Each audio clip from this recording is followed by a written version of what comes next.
제 이름은 김옥경입니다. 남편과 사별하고 혼자 산 지 10년이 넘었지요.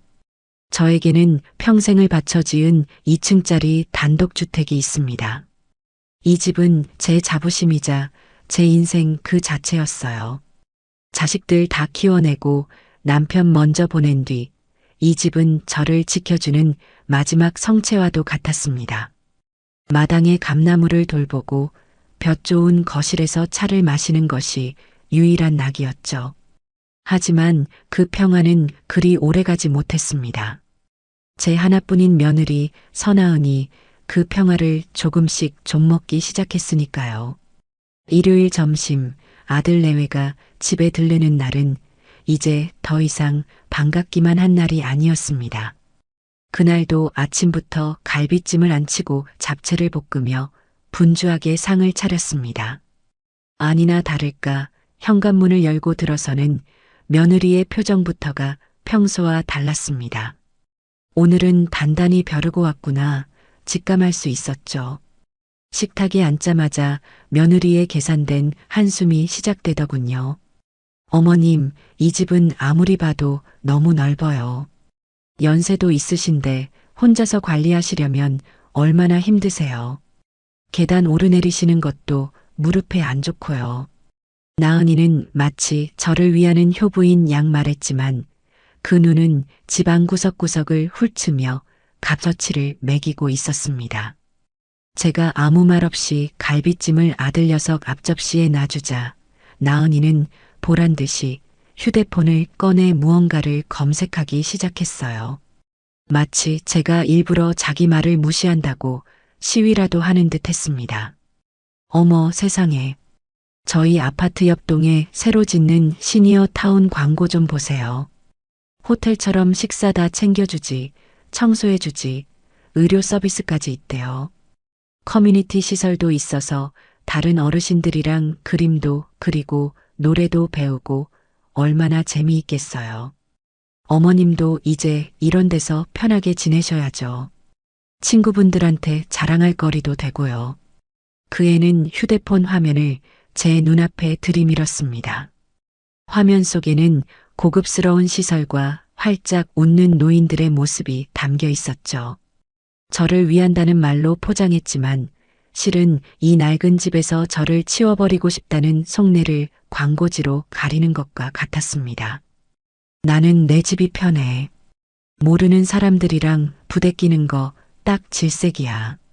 제가 단호하게 대꾸하자 나은이는 못 말린다는 듯 과장된 한숨을 내쉬며 말했습니다.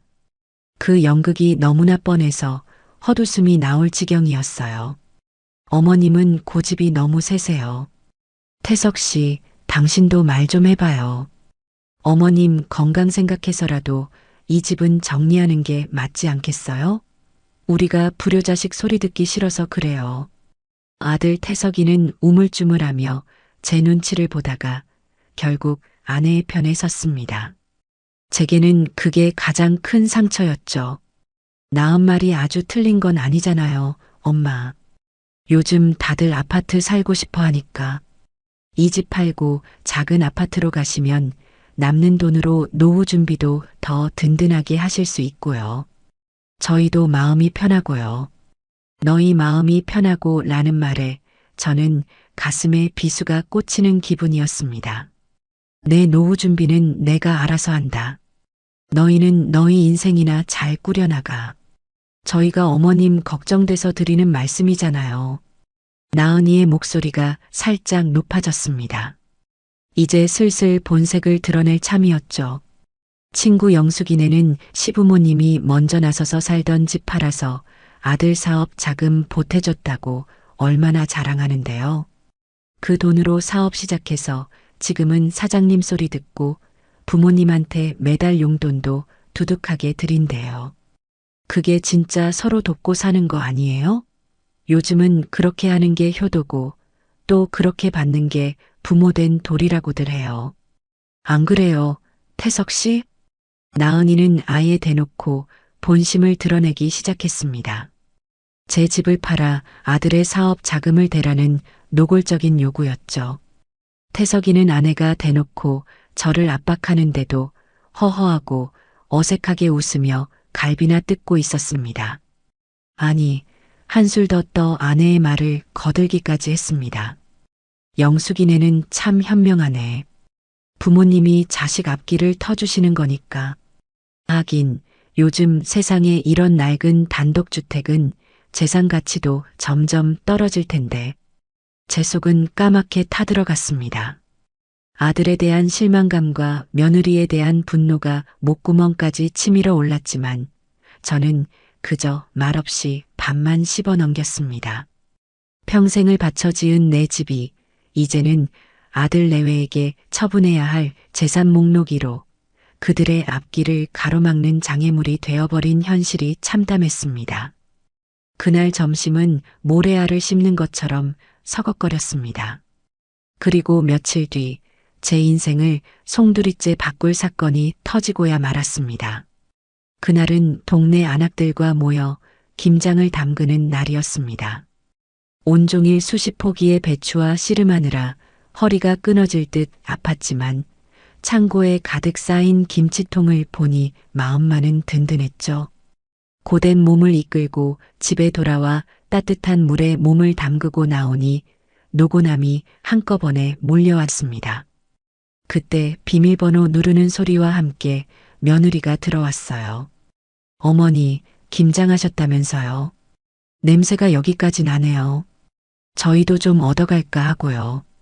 가식적인 미소를 띤 얼굴이 피곤에 찌든 제 신경을 건드렸지만 저는 애써 못 본 척 소파에 기댔습니다. 몸살 나겠다. 김치 냉장고 2번째 칸에 큰 통에 담아놨으니 알아서 가져가거라. 네, 어머니. 푹 쉬세요.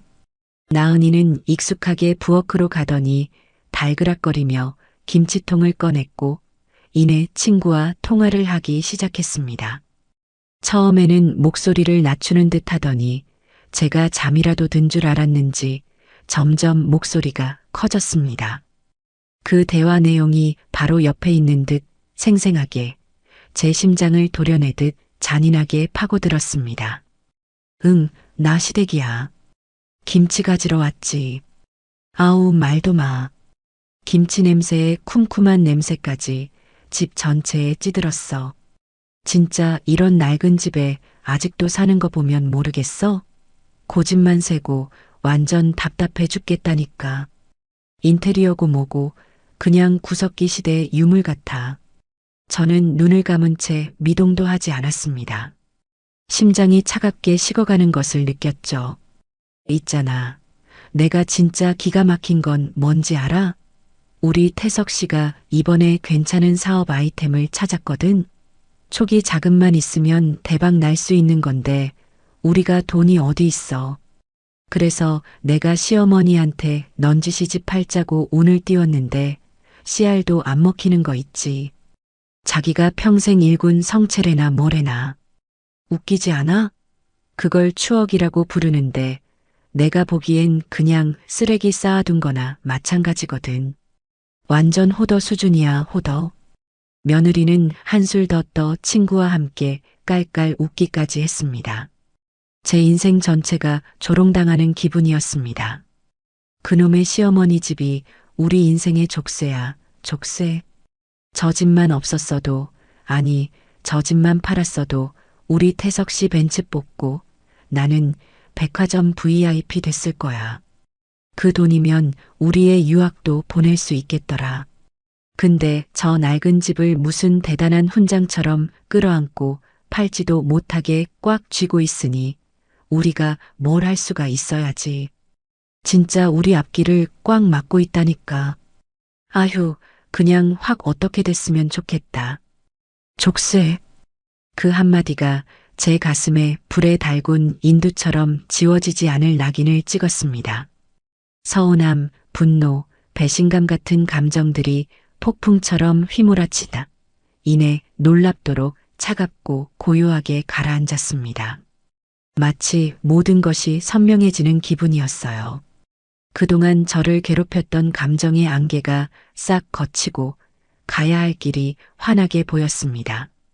저는 소파에서 천천히 아주 천천히 몸을 일으켰습니다. 삐걱거리는 관절의 통증은 느껴지지도 않았습니다. 나은이는 아직도 통화에 열중하며 제 흉을 보고 있었죠. 저는 소리 없이 제 방으로 들어갔습니다. 그리고 장롱 깊숙한 곳, 남편의 유품을 모아둔 오동나무 상자를 열었습니다. 그 안에 고이 모셔두었던 집문서와 남편의 인감을 꺼냈습니다. 서늘하게 식은 손으로 그것들을 어루만지는데 더 이상 눈물은 나지 않았습니다.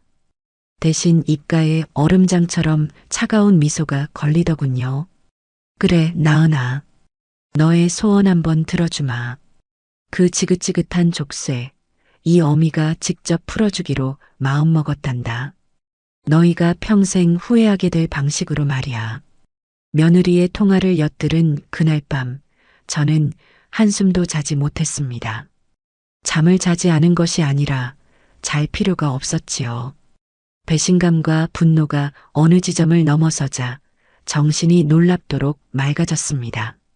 마치 머릿속을 가득 채우고 있던 안개가 걷히고 모든 사물이 제자리에서 선명하게 빛을 발하는 듯 했어요. 서운함에 눈물 짓고 아들의 방관에 가슴을 치던 어제의 김옥경은 죽었습니다. 그 자리에는 차가운 강철 심장을 품은 새로운 김옥경이 태어났죠. 족쇄라. 그래, 너희에게 그 족쇄가 얼마나 무거운지, 그리고 그 족쇄가 풀렸을 때 어떤 일이 벌어지는지 똑똑히 보여주마. 다음 날 아침 저는 동이 트자마자 몸을 일으켰습니다. 평소처럼 마당에 나가 감나무를 한번 쓸어보고 거실을 쓸고 닦았어요. 하지만 그 모든 행동에는 이전과는 다른 의미가 담겨 있었습니다. 그건 이 집과의 마지막 작별 인사였으니까요. 집 안 구석구석 남편의 손길과 제 젊은 날의 땀이 서린 모든 곳에 조용히 안녕을 고했습니다. 아침 식사를 마친 뒤 저는 평생 해본 적 없는 일을 시작했습니다. 바로 동네 부동산에 전화를 거는 일이었죠. 전화번호부 책자를 꺼내 우리 동네에 있는 부동산이란 부동산은 전부 목록으로 적었습니다. 그리고 첫 번째 번호부터 차례로 누르기 시작했어요. 첫 번째로 전화한 곳은 동네에서 가장 오래된 대박 부동산이었습니다. 수화기 너머로 잠이 덜 깬 듯한 목소리의 늙은 중개인이 전화를 받더군요. 여보세요. 사장님, 안녕하세요. 저기 단독주택을 좀 팔려고 하는데요. 주택이요? 어디 있는 건데요? 네. 행복동 123번지 2층짜리 단독입니다. 제 말을 들은 중개인은 심드렁하게 대꾸했습니다. 아, 그 감나무 있는 집이요? 어르신, 요즘 그런 낡은 주택은 잘 안 나가요. 사겠다는 사람도 없고 팔아봐야 제값 받기도 힘들고 아파트면 몰라도. 그의 목소리에는 저를 무시하는 기색이 역력했습니다. 늙은 과부가 전화해서 집을 판다고 하니 돈이 급해 헐값에라도 넘기려는 줄 알았던 모양이에요. 그래서 시세가 얼마나 합니까? 얼마나 받으시려고요? 평당 계산하기도 뭐하고 그냥 건물값은 없다고 보고 땅값만 좀 쳐주는 건데.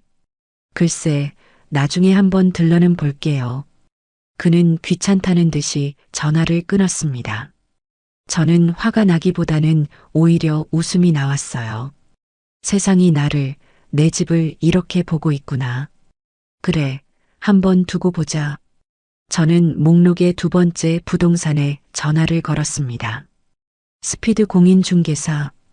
이름처럼 젊은 남자의 목소리가 경쾌하게 들려왔습니다. 네, 고객님. 스피드 공인중개사입니다. 무엇을 도와드릴까요? 집을 팔려고 하는데요. 저는 똑같이 주소를 말했습니다. 젊은 중개인은 앞선 늙은이와는 달리 의욕이 넘쳤지만 그 속내는 별반 다르지 않았어요. 아, 그 위치시군요. 저희가 그런 주택 전문입니다. 최대한 빨리 최고의 가격으로 팔아드릴 자신 있습니다. 저희한테만 독점으로 맡겨주시면 제가 알아서 다 처리해 드리겠습니다. 그의 목소리에서는 성실함보다는 어떻게든 계약을 따내려는 조급함이 느껴졌습니다. 이런 사람일수록 집의 가치를 제대로 평가하기보다는 헐값에 빨리 팔아치워 수수료를 챙기려는 속셈이 뻔했죠. 독점은 싫고요. 일단 시세나 알려주세요. 에이, 어머님. 그렇게 하시면 거래가 더뎌집니다. 저희만 믿고 맡겨주시면. 저는 더 들을 필요도 없이 전화를 끊어버렸습니다. 그리고 마지막으로 얼마 전 새로 생긴 미래부동산에 전화를 걸었죠. 전화를 받은 것은 차분하고 지적인 여성의 목소리였습니다. 네, 미래부동산입니다. 안녕하세요. 행복동 123번지 단독주택 매도 관련해서 문의드립니다. 저는 일부러 매도라는 단어를 써서 제가 어수룩한 늙은이가 아님을 암시했습니다. 수화기 너머의 여자는 잠시 침묵하더니 이내 조금은 달라진 톤으로 말했습니다. 아, 행복동 123번지요. 혹시 김옥경 어르신 되십니까? 네, 맞습니다. 기다리고 있었습니다, 사모님. 그 집 저희가 눈여겨보고 있었습니다. 언제 한번 찾아뵈어도 괜찮을까요? 기다리고 있었다는 말에 저는 직감했습니다. 이 사람이다. 이 사람은 내 집의 진짜 가치를 알고 있다. 오늘 오후에 시간 괜찮습니다. 그때 오시지요. 그렇게 약속을 잡고 전화를 끊은 뒤 저는 외출 준비를 했습니다. 부동산 중개인에게 휘둘리지 않으려면 저 스스로도 정보를 가지고 있어야 했기 때문이에요. 저는 버스를 타고 시청으로 향했습니다. 그리고 도시계획과를 찾아가 우리 동네의 개발 계획에 대해 묻기 시작했습니다. 처음에는 귀찮아하던 젊은 공무원도 제가 조목조목 따져 묻자 관련 서류들을 찾아 보여주기 시작했습니다. 그리고 그 서류들 속에서 저는 놀라운 사실을 발견하게 되었어요. 제가 사는 동네 일대가 주거환경 개선지구로 지정되어 대규모 재개발이 논의되고 있다는 것이었습니다. 아직 확정 발표가 나지는 않았지만 이미 물밑에서는 대형 건설사들이 땅을 매입하기 위해 움직이고 있다는 정보도 얻을 수 있었죠. 제 집은 그 재개발 구역의 거의 정중앙에 위치하고 있었습니다. 낡고 오래된 제 집이 누군가에게는 눈독을 들릴 만한 알짜배기 땅이었던 겁니다. 저는 가슴이 두근거리는 것을 느끼며 시청을 나섰습니다. 며느리가 족쇄라고 불렀던 바로 그 집이 제게 어마어마한 기회를 가져다 줄 예감이 들었기 때문이죠. 집으로 돌아오니 약속 시간에 맞춰 미래부동산의 소장이라는 여자가 찾아왔습니다. 최미래 소장이라고 자신을 소개한 그녀는 지적이고 세련된 인상의 40대 여성이었어요. 그녀는 집을 둘러보기도 전에 가방에서 서류철 하나를 꺼내 제 앞에 펼쳐놓았습니다. 사모님, 이미 알고 오셨을 수도 있겠지만 이 동네는 곧 천지개벽을 하게 될 겁니다. 그녀는 제가 시청에서 보고 온 것보다 훨씬 더 상세한 자료들을 보여주었습니다. 재개발 계획의 구체적인 내용, 예상되는 용적률과 보상가, 그리고 이미 이 지역의 땅을 매입하기 시작한 건설사들의 목록까지. 특히 사모님 댁은 위치가 정말 좋습니다. 이른바 골든 블록의 핵심이죠. 아마 건설사 입장에서는 어떻게든 이 집을 매입하려고 할 겁니다. 그래서 얼마나 받을 수 있습니까? 제가 본론을 묻자 최 소장은 잠시 저를 지그시 바라보더니 이내 입을 열었습니다. 그녀가 제시한 금액은 제가 막연히 상상했던 것의 2배를 훌쩍 뛰어넘는 액수였습니다. 제 심장이 다시 한번 세차게 뛰었죠. 그렇게나 많이 받을 수 있다고요? 네. 하지만 조건이 있습니다, 사모님. 절대로 서두르시면 안 됩니다. 그리고 이 사실을 아무에게도, 특히 가족에게도 알려서는 안 됩니다. 소문이 나면 건설사들이 어떻게든 가격을 후려치려고 들 테니까요. 이건 사모님과 저 둘만의 비밀로 해야 합니다. 최 소장의 눈빛은 단호하고 신뢰가 갔습니다. 저는 그녀의 손을 잡았어요. 최 소장님, 나는 최 소장님만 믿겠습니다. 그러니 최고의 가격을 받아주세요. 수수료는 법정 수수료의 2배로 챙겨드리겠습니다. 제 말에 최 소장의 눈이 동그래졌습니다. 사모님, 그렇게까지는. 대신 한 가지 조건이 있습니다. 모든 일은 신속하고 조용하게 처리해 주셔야 합니다. 그리고 매수자가 나타나면 저에게 모든 권한을 위임해 주셔야 하고요. 저는 그때 이미 모든 그림을 그리고 있었습니다. 단순히 집을 비싸게 파는 것이 아니라 이 거래를 통해 제 인생의 판도를 완전히 뒤집을 계획이었죠. 최 소장은 제 의도를 파악했는지 잠시 생각에 잠기더니 이내 고개를 끄덕였습니다. 알겠습니다, 사모님. 사모님의 전사가 되어드리겠습니다. 그날 이후 모든 것은 일사천리로 진행되었습니다. 최 소장은 정말 유능한 전사였어요. 그녀는 여러 건설사의 실무자들과 접촉하며 교묘하게 경쟁을 붙였고 가격을 조금씩 끌어올렸습니다. 저는 그 모든 과정을 최 소장의 보고를 통해 전해 들으며 조용히 때를 기다렸습니다. 그동안 아들 내외에게는 아무런 내색도 하지 않았죠. 그들은 아마 제가 자신들의 충고를 듣고 끙끙 앓고 있으리라 생각했을 겁니다. 그리고 마침내 그날이 왔습니다. 한 대형 건설사에서 최종 가격을 제시해 왔고 더 이상은 미룰 수 없는 시점이 된 것이죠. 저는 최 소장에게 모든 협상 권한을 위임했고 그녀는 마지막 단판을 지으러 갔습니다. 1시간 뒤 최 소장에게서 떨리는 목소리로 전화가 왔어요. 사모님, 해냈습니다.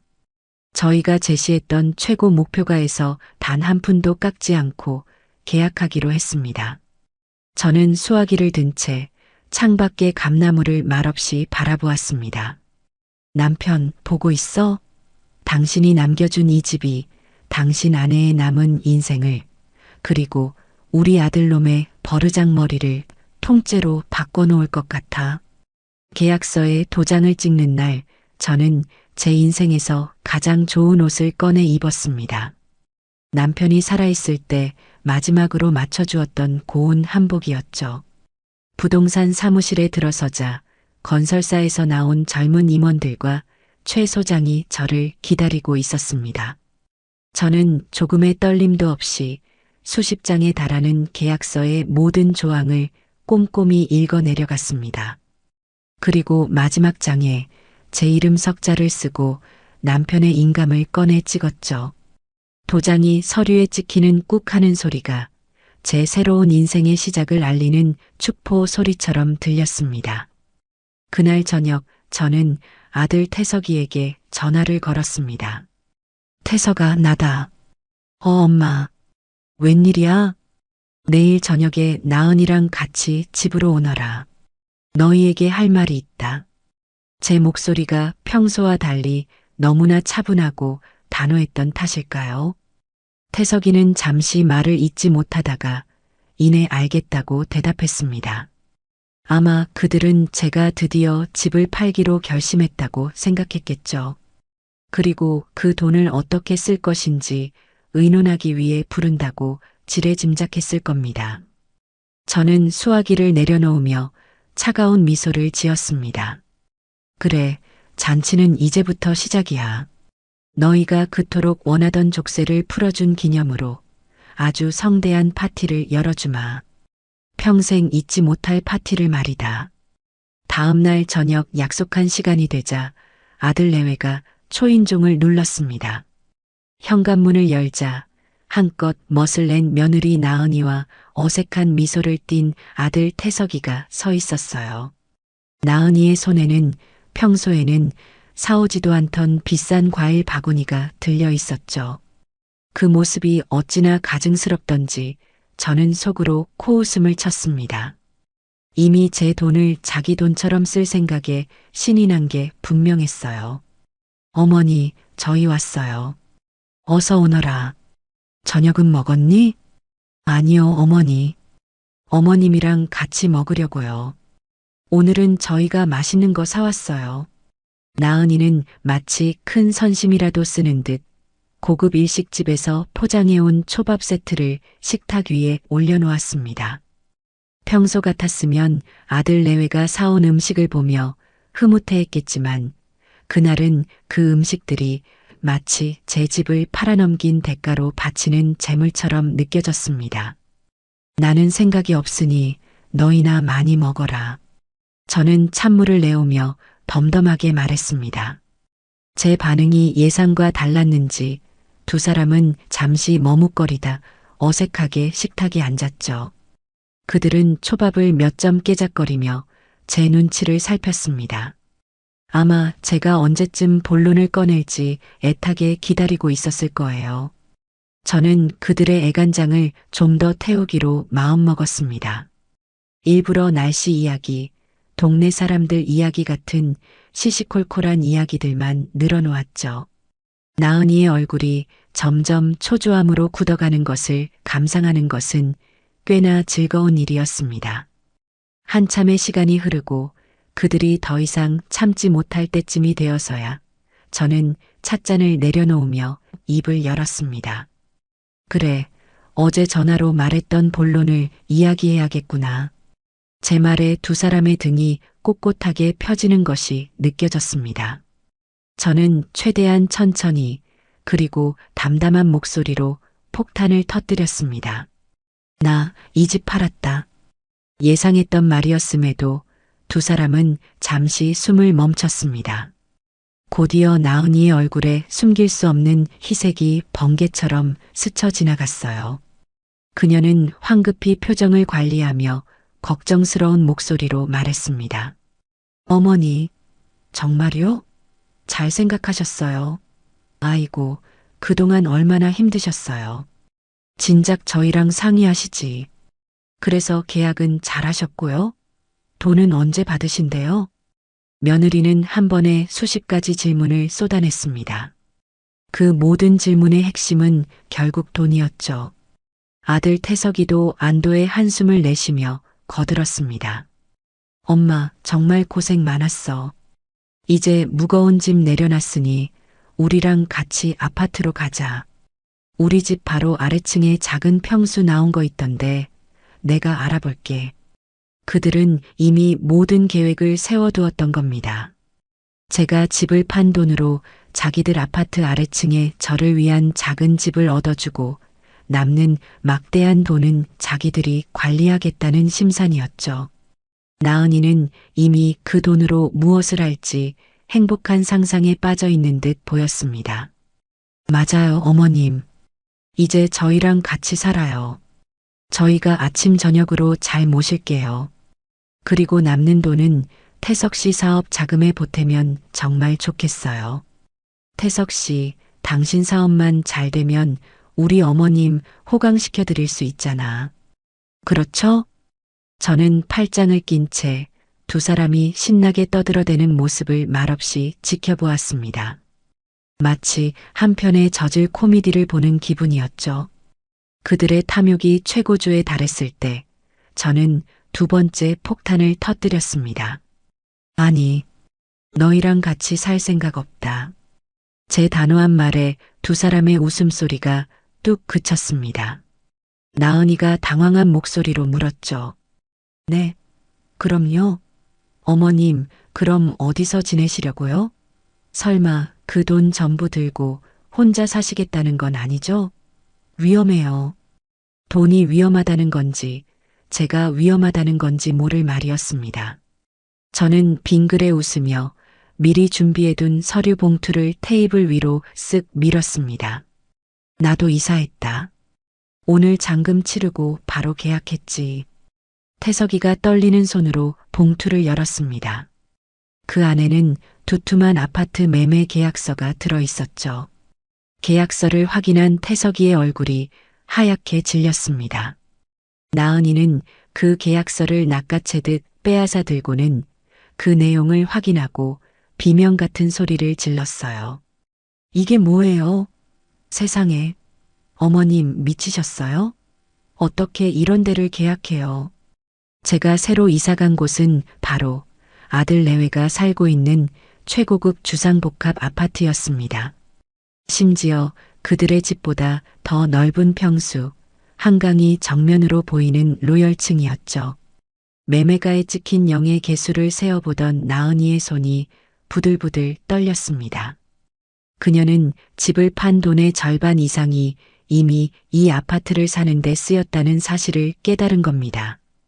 어떻게 저희랑 상의 한마디 없이 이런 엄청난 일을 저지르실 수 있어요? 이 돈이 어머님 혼자만의 돈이에요? 여기에는 저희의 미래가 걸려 있었다고요. 나은이는 드디어 본색을 드러내고 이성을 잃고 소리치기 시작했습니다. 제가 빙긋 웃으며 말했죠. 그래, 나는 너희가 내 집을 족쇄라고 부르기에 그 족쇄를 팔아 너희에게서 멀리 떠나려고 했지. 그런데 가만히 생각해 보니 너희가 말하는 족쇄의 가치가 얼마나 대단한지 너희 눈앞에서 똑똑히 보여주는 게 더 재밌을 것 같더구나. 그래서 이사 왔단다. 앞으로 이웃사촌으로 잘 지내보자꾸나. 제 말에 나은이는 할 말을 잃고 입술만 파르르 떨었습니다. 그때까지 상황 파악이 안 되던 태석이가 더듬거리며 물었어요. 엄마, 그럼 남은 돈은 어디에 있어? 저는 찻잔을 들어 향긋한 차를 한 모금 마신 뒤 아주 상냥한 목소리로 대답했습니다. 아, 남은 돈? 그건 이제부터 내 남은 인생을 즐기는 데 써야지. 평생 자식들 위해 희생했으니 이제 나도 좀 즐겨봐야 하지 않겠니? 그 순간 나은이가 갑자기 자리에서 벌떡 일어났습니다. 그녀의 눈에는 분노와 도끼가 서려 있었어요. 말도 안 돼. 어머님이 평소에 늘 말씀하셨잖아요.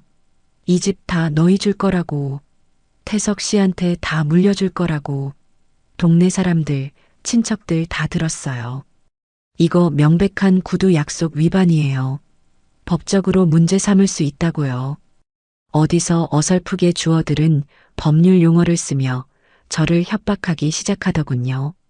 저는 자리에서 일어나 그런 며느리에게 한 걸음 다가갔습니다. 그리고 그녀의 눈을 똑바로 쳐다보며 조용하지만 서늘한 목소리로 말했습니다. 그래, 내가 언제 녹음이라도 해두었니? 증인이 있다고? 그 사람들이 법정에서 증언이라도 해준대? 나은아, 나는 내가 똑똑한 아이인 줄 알았는데 아주 어리석구나. 사람의 마음이 떠나면 약속 같은 건 아무 소용이 없단다. 그리고 너는 이미 내 마음을 갈기갈기 찢어놓았어. 법대로 하고 싶으면 얼마든지 해보거라. 어디 변호사라도 한번 사보지 그러니. 나도 그럴 돈은 충분히 있단다. 제 기세에 눌린 나은이는 아무 말도 하지 못하고 거친 숨만 몰아쉬었습니다. 저는 그런 두 사람을 뒤로하고 제 새 집의 열쇠를 챙겨 들었습니다. 나는 이제 내 집으로 가봐야겠다. 너희도 얼른 돌아가거라. 남의 집에서 너무 오래 소란 피우면 예의가 아니지. 그 말을 끝으로 저는 제 평생의 성체였던 그 집을, 그리고 제 인생의 족쇄였던 아들 내외를 그곳에 남겨둔 채 미련 없이 현관문을 나섰습니다. 밤 공기가 상쾌하게 느껴졌습니다. 새로운 집에서의 첫날 밤은 아주 평온했습니다. 40년을 살았던 낡은 집의 삐걱거림 대신 은은한 간접 조명과 고요한 정적만이 저를 감쌌죠. 통유리창 너머로 보이는 한강의 야경은 마치 보석을 흩뿌려 놓은 듯 아름다웠습니다. 저는 최고급 와인 한 병을 따서 혼자만의 이사를 축하했습니다. 지난 며칠간의 긴장과 분노가 눈 녹듯 사라지고 오직 짜릿한 해방감과 앞으로 펼쳐질 새로운 날들에 대한 기대감만이 남았습니다. 이제 시작일 뿐이야. 선아은, 박태석. 너희에게 진짜 지옥은 지금부터 펼쳐지게 될 거다. 다음 날 아침 아니나 다를까 제 예상대로 심리전이 시작되었습니다. 아침 8시가 되자마자 현관 초인종이 울렸어요. 인터폰 화면에는 잔뜩 수척해진 얼굴의 며느리 나은이가 서 있었습니다. 그녀의 손에는 김이 모락모락 나는 냄비가 들려 있었죠. 어머님, 저 나은이에요. 아침은 드셨나 해서요. 제가 어머님 좋아하시는 황태 해장국 끓여왔어요. 밤새 고민한 결과가 고작 이것이라니 실망스럽기까지 했습니다. 저를 찾아와 무릎 꿇고 용서를 빌어도 시원찮을 판에 착한 며느리 코스프레로 제 마음을 돌려보겠다는 얄팍한 속셈이었죠. 저는 인터폰에 대고 차갑게 말했습니다. 필요 없다. 나 아침 안 먹는다. 그래도 어머님 속 쓰리실 텐데 문 좀 열어주세요. 얼굴 뵙고 말씀드리고 싶어요. 저는 더 이상 상대하지 않고 인터폰을 끊어버렸습니다. 나은이는 한참을 더 문 앞에서 서성이다. 이내 힘없이 돌아갔습니다. 하지만 그녀의 공격은 이제부터 시작이었습니다. 그날 이후 나은이는 하루가 멀다 하고 저를 찾아왔습니다. 아침에는 해장국, 점심에는 반찬, 저녁에는 과일을 들고 나타났죠. 제가 문을 열어주지 않으면 문고리에 봉투를 걸어놓고 어머님 사랑해요 같은 가증스러운 쪽지까지 남겨두었습니다. 같은 아파트에 산다는 것을 무기 삼아 저를 끊임없이 감시하고 압박하려는 의도였습니다.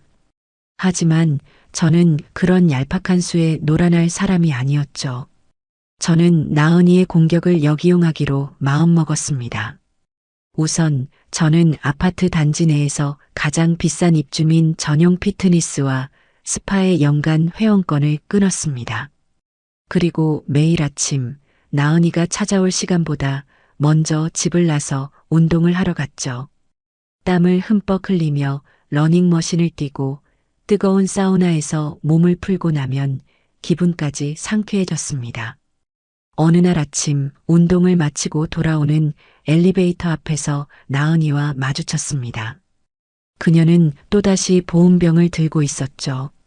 저의 활기찬 모습을 본 나은이의 얼굴이 순간 굳어지는 것을 놓치지 않았습니다. 어머님, 어디 다녀오세요? 아, 나은이구나. 나 운동 다녀오는 길이다. 아침마다 땀 흘리고 나니 몸이 아주 개운해. 운동이요? 그래. 여기 피트니스 시설이 아주 좋더구나. 너도 젊을 때 관리해야지. 나처럼 늙어서 고생하지 말고. 저는 나은이의 손에 들린 보온병을 쳐다보며 말했습니다. 그건 뭐니? 또 놔주려고 가져온 거니? 아이고, 나은아. 마음은 고맙다만 이제 이런 거 하지 마라. 나 아침은 여기 스파 라운지에서 샐러드랑 주스로 해결한단다. 아주 신선하고 맛있어. 제 말에 나은이는 아무 대꾸도 하지 못했습니다.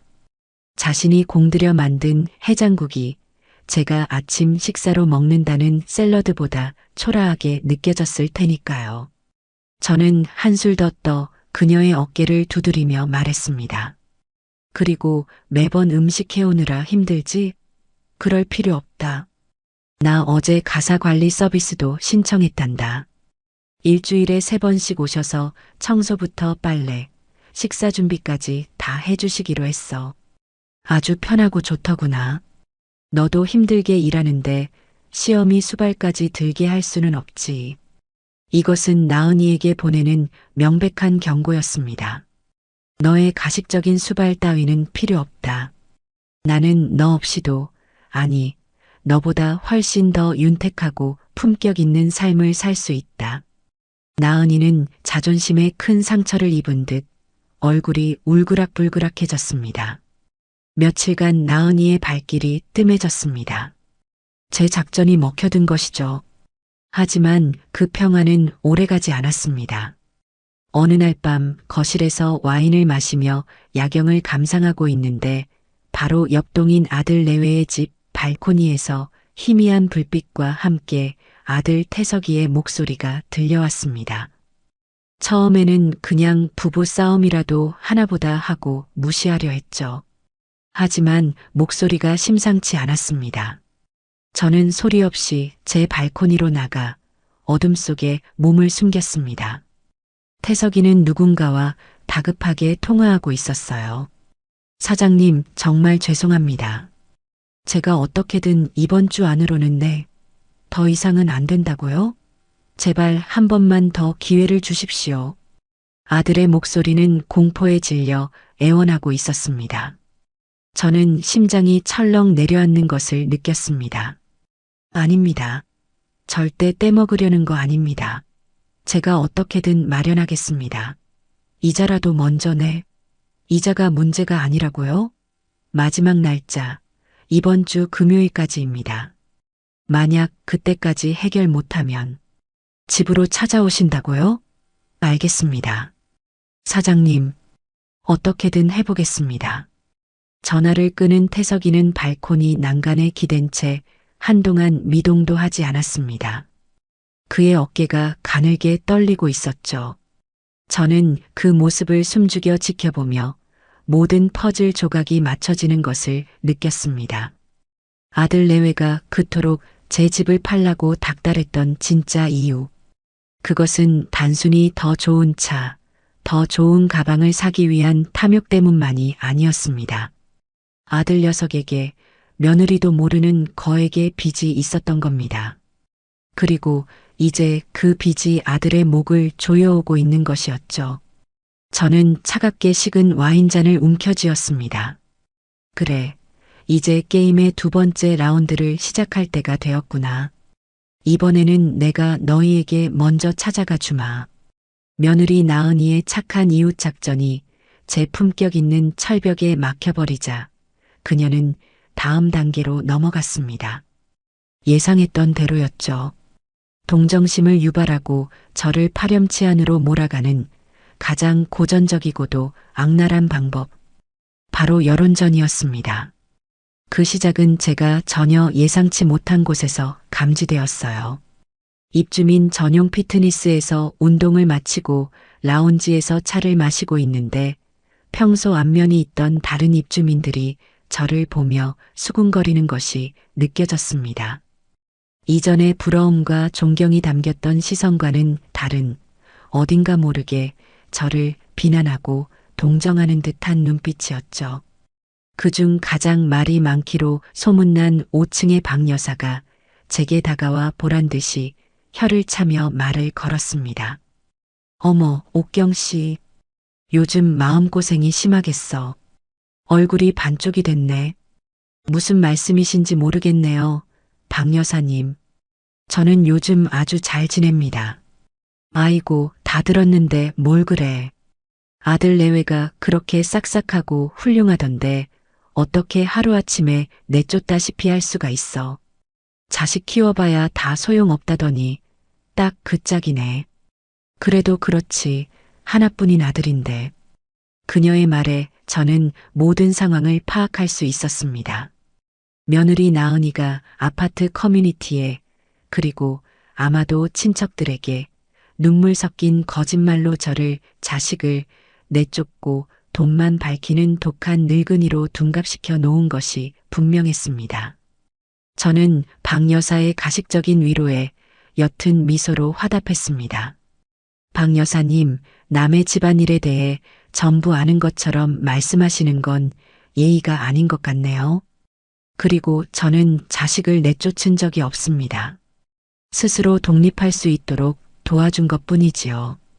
제 단호한 대답에 박 여사는 멋쩍은 듯 자리를 떴지만 이미 아파트 단지 내에 소문은 쫙 퍼진 뒤였습니다. 며칠 뒤에는 시골에 사는 먼 친척에게서 전화까지 걸려왔습니다. 평소에는 명절에도 연락 한 번 없던 사람이었죠. 어떻게 그러실 수가 있어요? 태석이가 형님 하나뿐인 아들인데 집 팔아서 그 돈을 혼자 쓰신다면서요?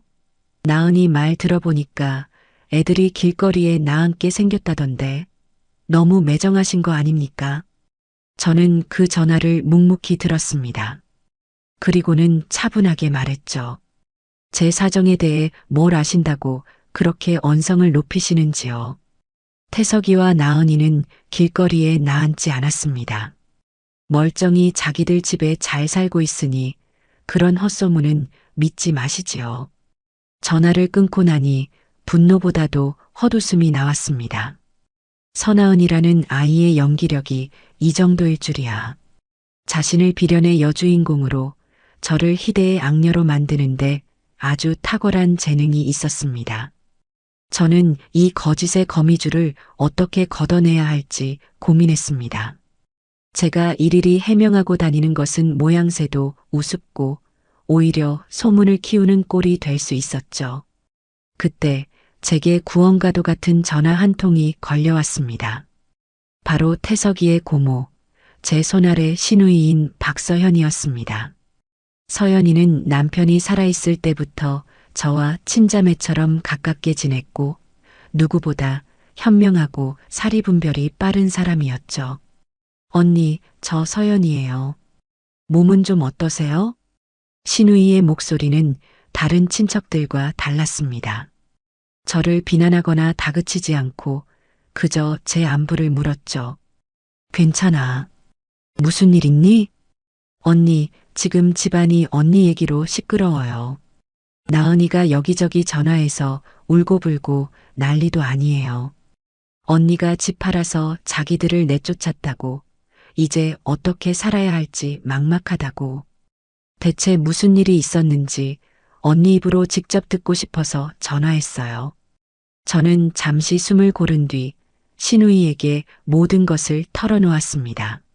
나은이가 이 집을 어떻게 생각했는지, 식탁에서 어떤 말을 했는지, 그리고 결정적으로 족쇄라고 말하며 친구와 웃고 떠들던 그날 밤의 통화 내용까지. 수화기 너머로 시누이가 깊은 한숨을 내쉬는 소리가 들렸습니다. 그럴 줄 알았어. 그애 우리 집에 처음 인사 왔을 때부터 내가 알아봤어요. 언니, 태석이가 버는 건 생각 안 하고 씀씀이만 커져서 제가 속으로 얼마나 걱정했는데요. 명품 가방에 비싼 옷에 태석이 월급으로 감당이 안 될 텐데 싶었죠. 언니가 힘들게 지은 그 집을 재산으로만 보고 있었던 게 분명해요.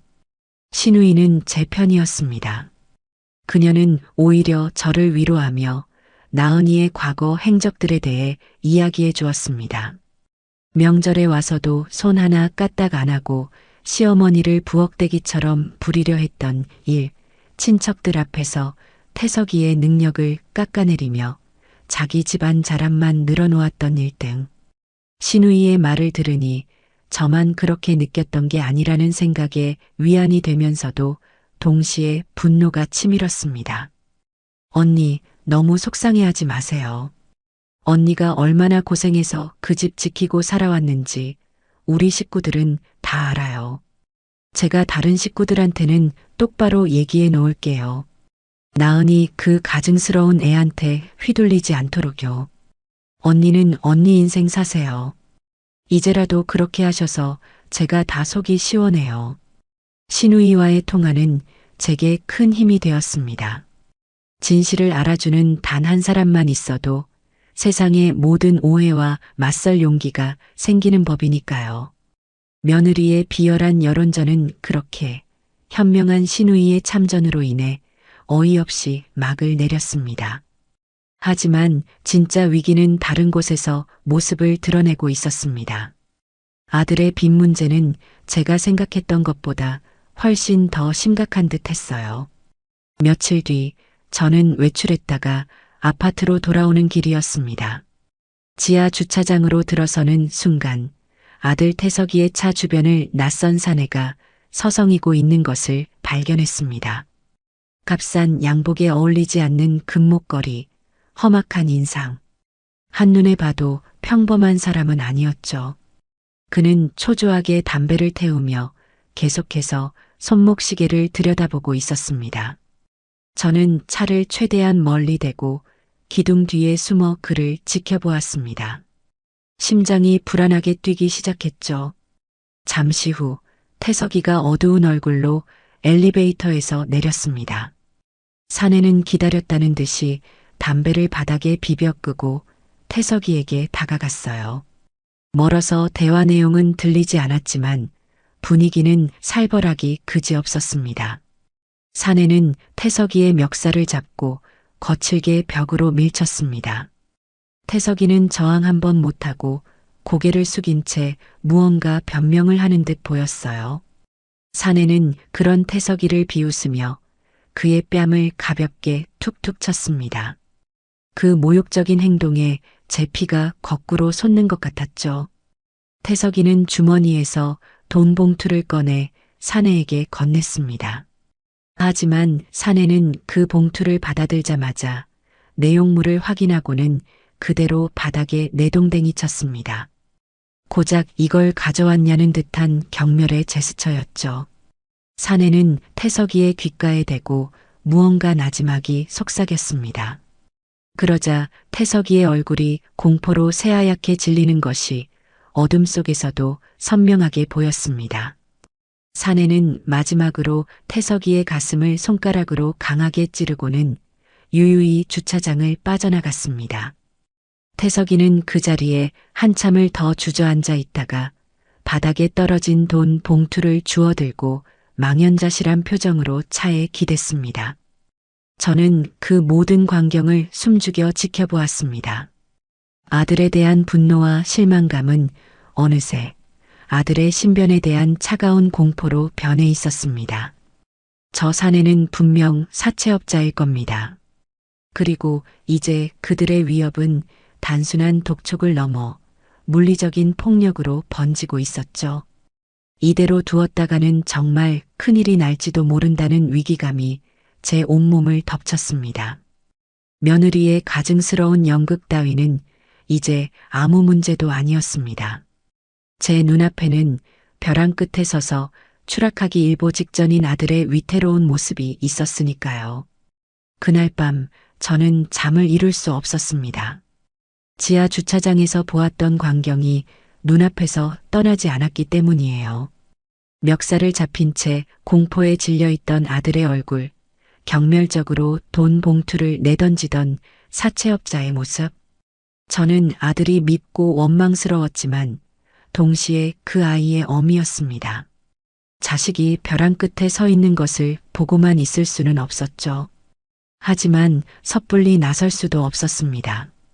제가 먼저 아는 척을 하면 아들은 자존심 때문에 모든 것을 숨기려 들 것이 뻔했기 때문입니다. 저는 아들이 스스로 제게 와서 모든 것을 고백하고 도움을 청할 때까지 기다리기로 했습니다. 그날은 오래 걸리지 않았습니다. 사채업자가 말했던 마지막 날짜가 바로 다음 날이었던 모양이에요. 밤 11시가 넘은 시간, 현관 초인종이 다급하게 울렸습니다. 인터폰 화면에는 술에 잔뜩 취해 몸도 제대로 가누지 못하는 아들 태석이가 비틀거리며 서 있었습니다. 저는 말없이 문을 열어주었습니다. 아들은 집 안으로 비틀거리며 들어오더니 제 앞에 힘없이 무릎을 꿇고 말았습니다. 그리고는 어린아이처럼 엉엉 울기 시작했어요. 한동안은 말을 잇지 못하고 그저 엄마 잘못했어요. 라는 말만 반복하며 흐느낄 뿐이었죠. 저는 그런 아들을 차가운 눈으로 내려다보았습니다. 동정심은 들지 않았어요. 그저 이 어리석은 자식이 대체 무슨 짓을 저지른 것인지 그 전말이 궁금할 뿐이었습니다. 한참을 울어 감정이 조금 진정되었는지 아들은 엉망이 된 얼굴로 더듬더듬 모든 것을 실토하기 시작했습니다. 이야기는 참으로 한심하고 전형적이었습니다. 몇 달 전 대학 동창의 꼬임에 넘어가 소위 대박이라는 가상화폐에 전 재산을 쏟아부었다는 것이었어요. 아내는 물론 저에게도 비밀로 하고 퇴직금 중간 정산금과 여기저기서 끌어모은 돈을 전부 투자했다고 합니다. 그 친구가 정말 확실한 정보라고 했어요. 한 달만 묻어두면 3배는 기본이라고. 그래서 제가 욕심을 부렸어요. 나은이한테 큰 소리도 좀 치고 싶었고 엄마한테도 떳떳한 아들 노릇하고 싶어서. 하지만 세상에 그런 대박은 없었죠. 가상화폐의 가치는 하루아침에 폭락했고 아들의 돈은 공중으로 증발해버렸습니다. 문제는 그 다음이었습니다. 손실을 만회하려는 조급함에 아들은 절대 손대지 말아야 할 사채에까지 손을 댔던 겁니다. 처음에는 정말 딱 1,000만 원만 빌렸어요. 그걸로 만회할 수 있을 줄 알았어요. 그런데 이자가 눈덩이처럼 불어나서 그걸 막으려고 다른 데서 또 빌리고 또 빌리고 정신을 차리고 보니 빚이 억 단위가 되어 있었어요. 엄마. 아들은 고개를 숙인 채 덜덜 떨리는 목소리로 말했습니다. 사채업자들은 처음에는 친절했지만 이자가 몇 번 연체되자 본색을 드러냈다고 해요. 회사로 찾아와 행패를 부리고 집까지 알고 있다는 협박을 하기 시작했다고 합니다. 제가 지하 주차장에서 보았던 그 모습은 그들의 협박 중 아주 일부에 불과했던 것이죠. 오늘이 마지막 날이었어요. 원금의 절반이라도 갚지 않으면 나은이랑 애한테 무슨 짓을 할지 모른다고. 그래서 엄마한테 차마 말씀은 못 드리고 나은이를 부추겨서 집이라도 팔아보려고 했던 거예요. 제가 정말 죽일 놈입니다. 엄마. 저는 아들의 한심한 고백을 들으며 분노보다도 깊은 허탈감에 빠졌습니다. 이 모든 소동의 원인이 고작 아들의 어리석은 욕심 때문이었다니. 저는 그런 아들을 말없이 내려다보았습니다. 그리고 바로 그때였습니다. 박태석? 당신 지금 여기서 뭐 하는 거야? 현관문이 거칠게 열리며 도끼가 잔뜩 오른 얼굴에 며느리 나은이가 들이닥쳤습니다. 아마 전화를 받지 않는 남편의 휴대폰 위치를 추적해서 찾아온 모양이었죠.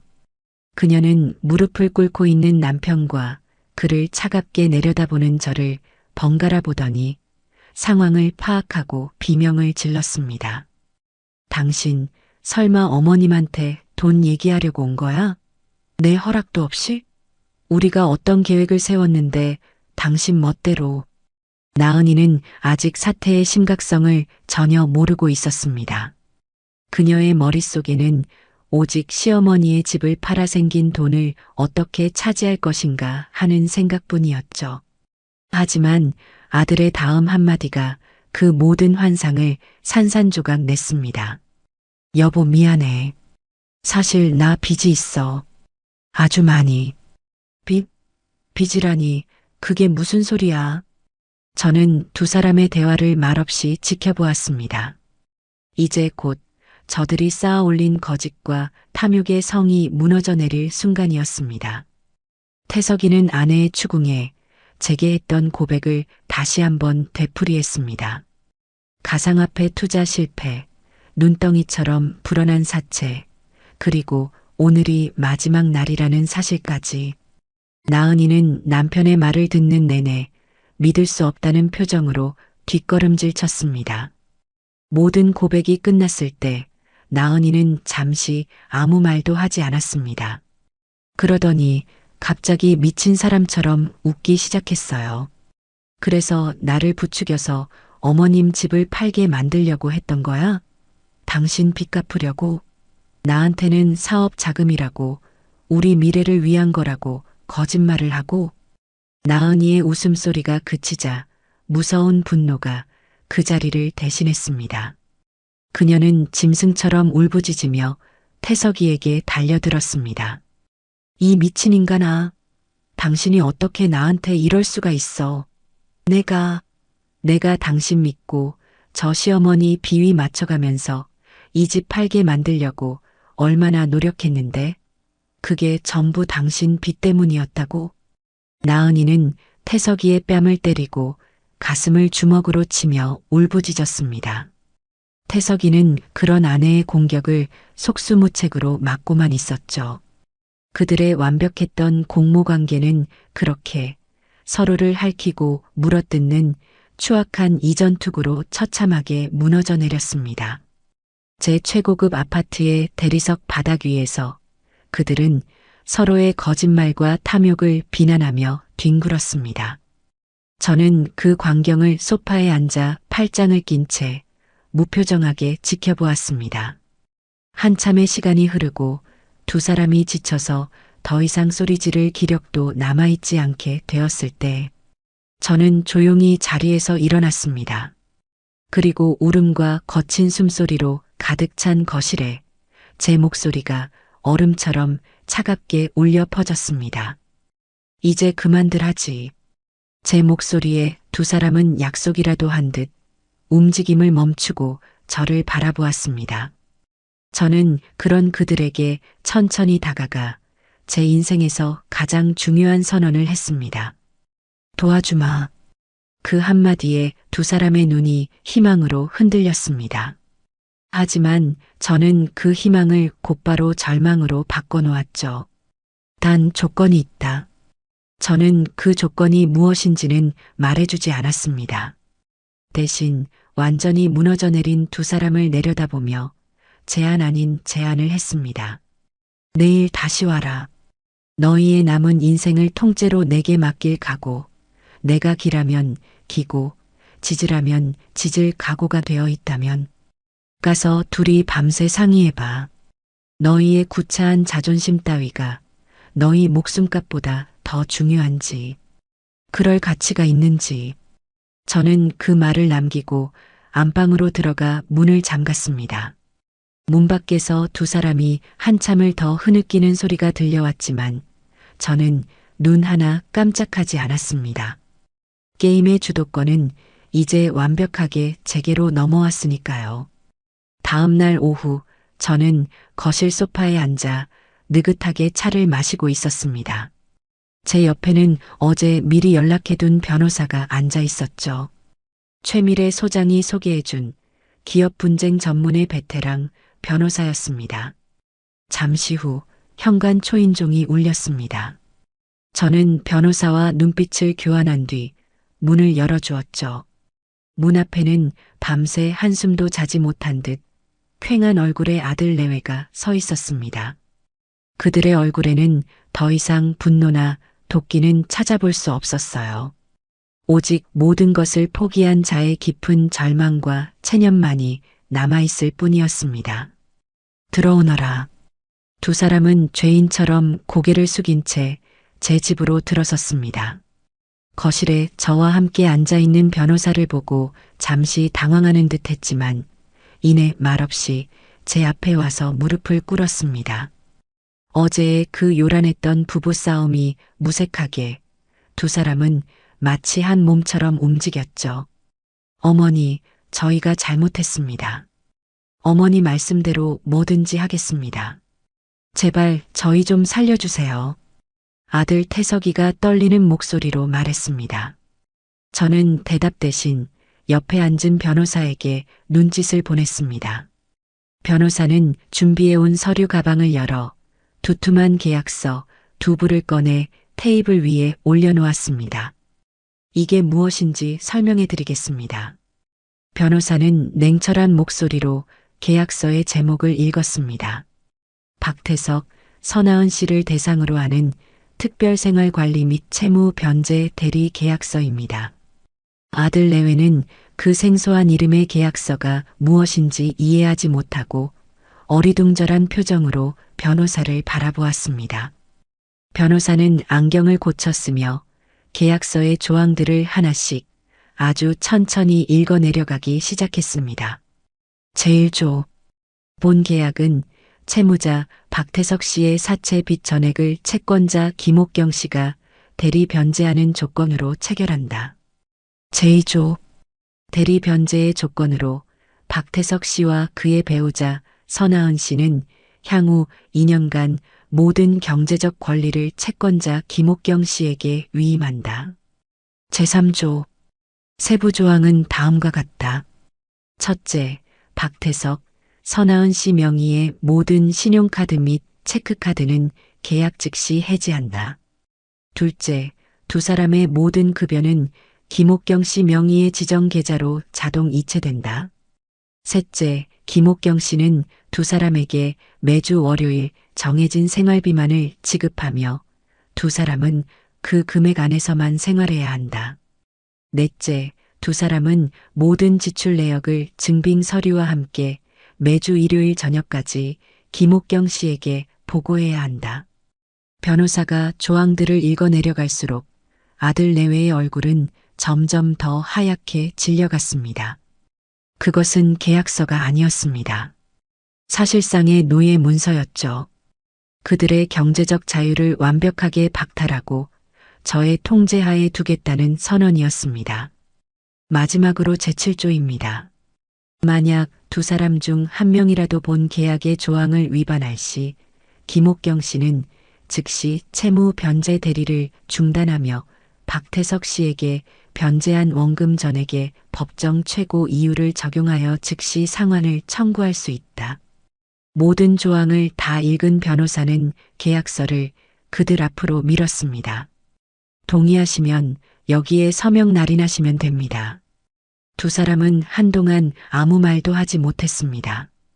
이 계약서에 서명하는 순간 자신들의 삶이 어떻게 변할지 너무나도 잘 알고 있었기 때문이죠. 하지만 그들에게 다른 선택지는 없었습니다. 당장 오늘이 지나면 사채업자들이 집으로 들이닥칠 테니까요. 잠시 동안의 침묵 끝에 태석이가 떨리는 손으로 먼저 펜을 들었습니다. 그리고 자신의 이름 옆에 서명을 하고 제 앞에 놓인 인주에 엄지를 찍어 날인했습니다. 며느리 나은이도 눈물을 삼키며 남편의 뒤를 따라 계약서에 서명했습니다. 그렇게 그들의 남은 2년의 인생은 완벽하게 제 소유가 되었습니다. 계약이 체결된 직후 저는 곧바로 그들의 재교육에 들어갔습니다. 첫 번째 과제는 그들의 쓸데없는 자존심을 완벽하게 짓밟아버리는 것이었죠.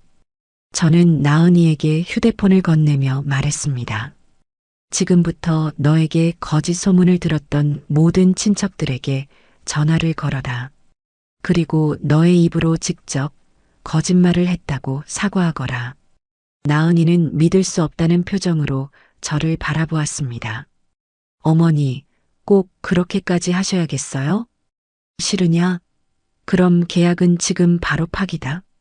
변호사님, 바로 이행 청구 소송 준비해 주시죠.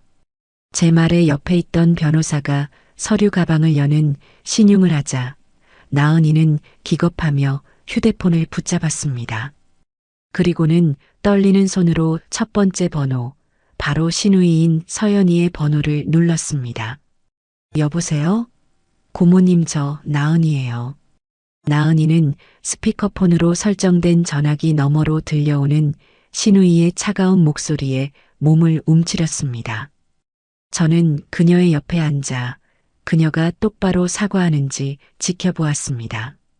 고모님, 제가 지난번에 드렸던 말씀 전부 거짓말이었어요. 어머님은 저희를 내쫓지 않으셨어요. 저희가 잘못해서 이렇게 된 거예요. 정말 죄송합니다. 나은이는 울음을 터뜨리며 겨우 사과를 마쳤습니다. 그녀는 그렇게 자신이 거짓말을 퍼뜨렸던 모든 친척들에게 차례로 전화를 걸어 자신의 치부를 스스로 드러내야만 했습니다. 나은이의 사과 투어가 끝난 뒤 저는 태석이에게 눈을 돌렸습니다. 너는 지금 당장 그 차 팔아라. 네? 차는 왜요, 어머니? 제가 회사 출퇴근하려면. 잔말 말고 따라와. 저는 변호사를 먼저 보내고 아들을 끌고 지하 주차장으로 내려갔습니다. 그리고는 아들의 비싼 외제차에 직접 올라타 시내의 중고차 매매 단지로 향했죠. 아들은 운전하는 내내 아무 말도 하지 못했습니다. 자신의 마지막 남은 자존심이 팔려나가는 길이라는 것을 알고 있었기 때문이겠죠. 저는 중고차 매매상과 직접 가격을 흥정했습니다. 그리고 최대한 좋은 가격을 받아낸 뒤 아들이 보는 앞에서 계약서에 사인을 했죠. 아들은 딜러에게 자동차 키를 건네주며 금방이라도 울 것 같은 표정을 지었습니다. 차값으로 받은 현금 뭉치는 당연히 제 핸드백 속으로 들어갔습니다. 그날 이후 그들의 삶은 180도 달라졌습니다. 화려했던 외식과 주말 쇼핑은 사라졌습니다. 며느리 나은이는 매주 월요일 제가 입금해주는 빠듯한 생활비에 맞춰 난생 처음으로 마트 전단지를 보고 계산기를 두드리며 장을 보기 시작했습니다. 처음에는 쩔쩔매며 예산을 초과하기 일쑤였지만 시간이 지나자 제법 솜씨 좋게 장을 보고 그 재료들로 저녁 식탁을 차려내기 시작했죠. 아들 태석이 역시 마찬가지였습니다. 비싼 양복과 명품 시계는 모두 처분해야 했습니다. 그는 매일 아침 10,000원 지하철에 몸을 싣고 회사로 출근했습니다. 더 이상 사채업자의 협박 전화에 시달리지 않게 되자 그는 오히려 일에 더 집중할 수 있게 되었죠. 퇴근 후에는 곧장 집으로 돌아와 아내가 차려준 저녁을 먹고 묵묵히 텔레비전을 보는 것이 그의 유일한 낙이 되었습니다. 저는 매주 일요일 저녁 그들에게서 꼬박꼬박 지출 보고서를 받았습니다. 영수증 하나하나를 대조하며 그들이 계약을 잘 이행하고 있는지 감시했죠. 그들의 삶은 비참하고 구차해졌지만 동시에 기묘한 안정을 찾아가고 있었습니다. 더 이상 거짓말과 탐욕, 허영으로 가득 찬 혼돈은 없었으니까요. 저는 그들의 보고서를 검토하며 차가운 미소를 지었습니다. 길고 혹독한 재교육은 이제 막 첫걸음을 뗀 것뿐이었으니까요. 아들 내외의 목에 특별생활관리 계약이라는 족쇄를 채운 지 1년쯤 지났을 때였습니다. 그들의 삶은 제가 설계한 궤도 안에서 톱니바퀴처럼 단조롭게 굴러가고 있었죠. 나은이는 매일 아침 제가 정해준 예산 안에서 장을 보고 저녁 식탁을 차리고 남는 시간에는 텔레비전을 보는 것이 일과의 전부였습니다. 태석이 역시 칼같이 출퇴근하며 월급이 고스란히 제 통장으로 들어오는 것을 묵묵히 지켜볼 뿐이었어요. 그들의 눈에서는 예전에 번뜩이던 탐욕과 허영의 빛이 완전히 사라져 있었습니다. 대신 그 자리에는 모든 것을 체념한 자의 무기력한 그림자가 드리워져 있었죠. 저는 매주 그들이 제출하는 지출 보고서를 검토하며 그들의 삶을 감시했습니다. 그 모습에 통쾌함을 느끼기보다는 어딘가 모르게 답답하고 지루하다는 생각이 들기 시작했어요. 이것이 과연 내가 원했던 복수일까? 그저 두 사람을 내 통제하에 둔 살아있는 마네킹으로 만드는 것이 내 목표였을까? 승리의 감각은 희미해지고 공허함만이 제 시간을 채워나갔습니다.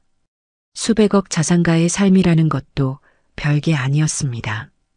비싼 옷을 입고 좋은 음식을 먹고 넓은 집에서 사는 것. 그 모든 것이 며칠 만에 익숙해지고 나니 남는 것은 지독한 권태뿐이었습니다. 스스로에게 질문을 던지던 어느 날 오후 저는 무언가에 홀린 듯 부엌으로 향했습니다. 그리고 냉장고에 있는 재료들을 꺼내 음식을 만들기 시작했죠. 갈비를 볶고 나물을 무치고 찌개를 끓였습니다. 몇 시간 동안 음식에만 몰두하고 나니 복잡했던 머릿속이 맑아지는 기분이었습니다. 잠시 잊고 있었습니다.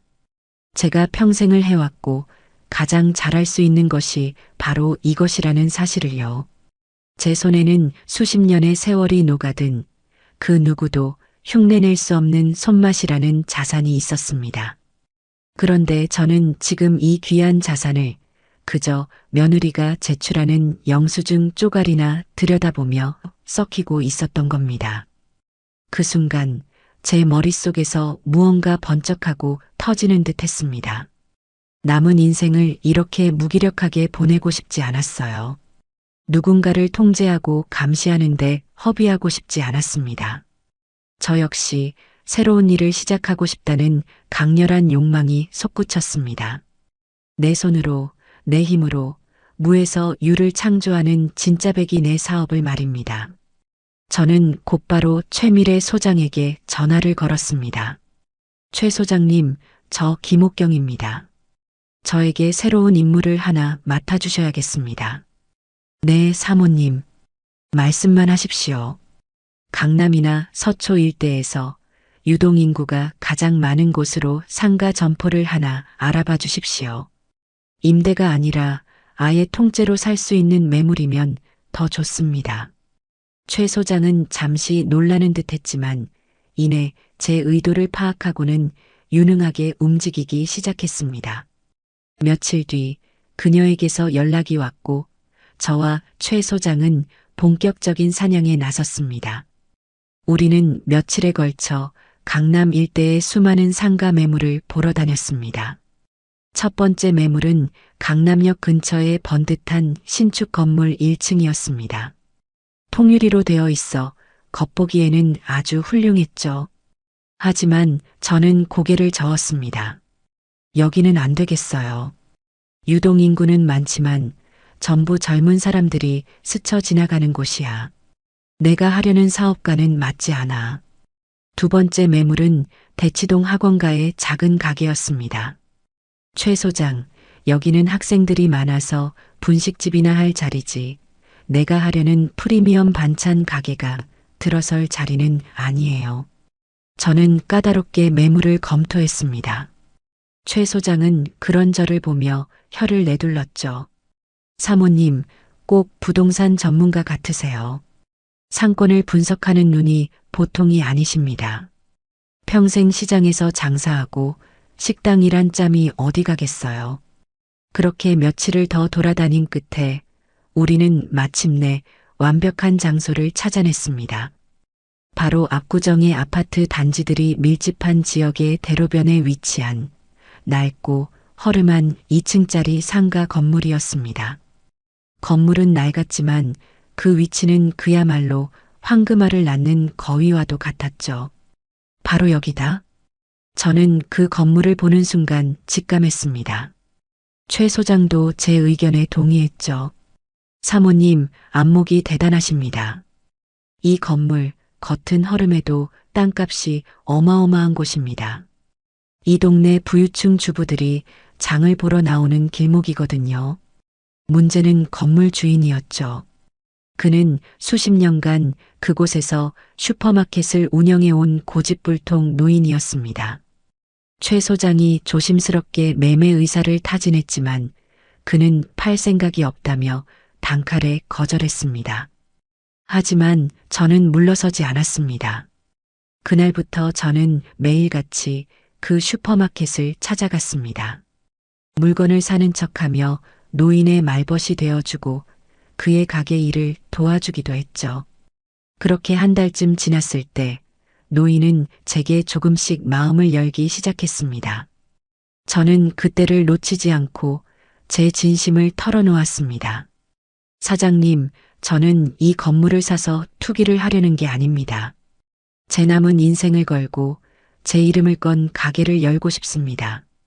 평생을 바쳐 자식을 키워낸 어머니의 손맛으로 이 동네 사람들에게 진짜 집밥을 대접하고 싶어요. 제 진심이 통했던 걸까요? 노인은 한참을 생각하더니 마침내 제게 건물을 넘기겠다고 약속했습니다.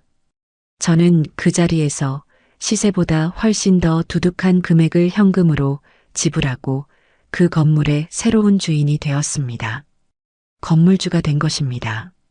그날부터 저는 새로운 도전에 모든 것을 쏟아부었습니다. 가게의 이름을 옥경인의 찬이라고 지었습니다. 정직하게 제 이름을 걸고 최고의 재료로 만든 프리미엄 반찬 가게. 그것이 제 사업의 컨셉이었죠. 저는 새 아파트의 넓은 식탁에 커다란 전지를 펼쳐놓고 가게의 메뉴와 인테리어, 사업 계획을 밤새워 구상했습니다. 신기하게도 전혀 피곤하지 않았어요. 오히려 온몸에 새로운 활력이 넘치는 기분이었습니다. 누군가를 미워하고 통제하는 데 쓰였던 에너지가 이제는 무언가를 창조하고 만들어내는 긍정적인 에너지로 바뀌고 있었던 겁니다. 인테리어 업자를 만나 가게의 설계에 대한 제 의견을 피력하고 최고의 주방 설비를 드리기 위해 발품을 팔았습니다. 그렇게 몇 달의 시간이 정신없이 흘러갔어요. 그리고 마침내 옥경인의 찬이라는 간판이 걸린 세상에서 가장 깔끔하고 세련된 반찬 가게가 그 모습을 드러냈습니다. 가게 오픈을 며칠 앞두고 저는 아들 내외를 제 집으로 불렀습니다. 일요일 저녁에 주간 보고 시간이지만 그날의 목적은 다른 데 있었죠. 그들은 여전히 풀 죽은 얼굴로 빼곡하게 영수증을 붙인 지출 보고서를 제게 내밀었습니다. 저는 보고서는 대충 훑어보고는 본론을 꺼냈습니다. 내가 새로 사업을 시작하는 건 알고 있겠지. 두 사람은 말없이 고개를 끄덕였습니다. 가게가 곧 문을 연다. 그런데 일할 사람이 좀 부족하구나. 저는 잠시 말을 멈추고 두 사람의 얼굴을 찬찬히 뜯어보았습니다. 그들의 눈에는 아무런 감정도 담겨 있지 않았어요. 그저 저의 다음 말을 기다릴 뿐이었죠. 저는 마음속으로 그동안 두 사람을 지켜봐 왔던 시간들을 떠올렸습니다. 나은이는 비록 마지못해 시작했지만 이제는 제법 능숙하게 장을 보고 음식을 만들어냈습니다. 그녀가 제출하는 가계부에는 가끔 자신만의 특별한 요리법 같은 것들이 메모되어 있기도 했죠. 태석이 역시 마찬가지였습니다. 허영심을 버리고 회사 일에만 집중하자 최근에는 실적이 좋아져 부서에서 인정을 받고 있다는 소식도 신우이를 통해 전해 들었죠. 그들에게는 아주 작은 먼지 같은 가능성이 보였습니다. 물론 그 가능성을 싹 틔울지 아니면 짓밟아 버릴지는 전적으로 제 손에 달려 있었지만요. 저는 나은이를 향해 먼저 입을 열었습니다. 너 나은이는 요리 솜씨가 제법 있는 것 같으니 내 가게 주방 보조로 써주마. 나은이의 눈이 순간 놀라움으로 커졌습니다. 하지만 이어지는 제 말에 그 눈은 다시 절망으로 흐려졌죠. 물론 처음부터 편한 일을 할 생각은 마라. 설거지, 재료 손질, 청소, 주방의 가장 허드렛 일부터 시작이다. 다른 직원들과 똑같이, 아니, 그들보다 더 열심히 일할 각오가 되어 있다면 받아주마. 그리고 저는 고개를 돌려 태석이를 보았습니다. 그리고 너 태석이는 주말에 놀면 뭐하냐?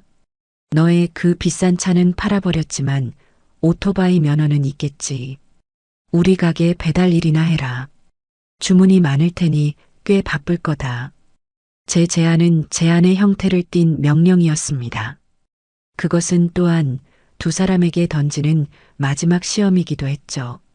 이 굴욕적인 제안을 받아들인다면 아주 작은 기회라도 주어볼 생각이었어요. 하지만 거절한다면 가차없이 내칠 생각이었습니다. 두 사람은 충격에 빠져 아무 말도 하지 못했습니다. 자신들의 운명이 걸린 제안 앞에서 그들은 어떤 선택을 하게 될까요? 저는 그들의 대답을 기다리며 차갑게 식은 찻잔을 들어 올렸습니다.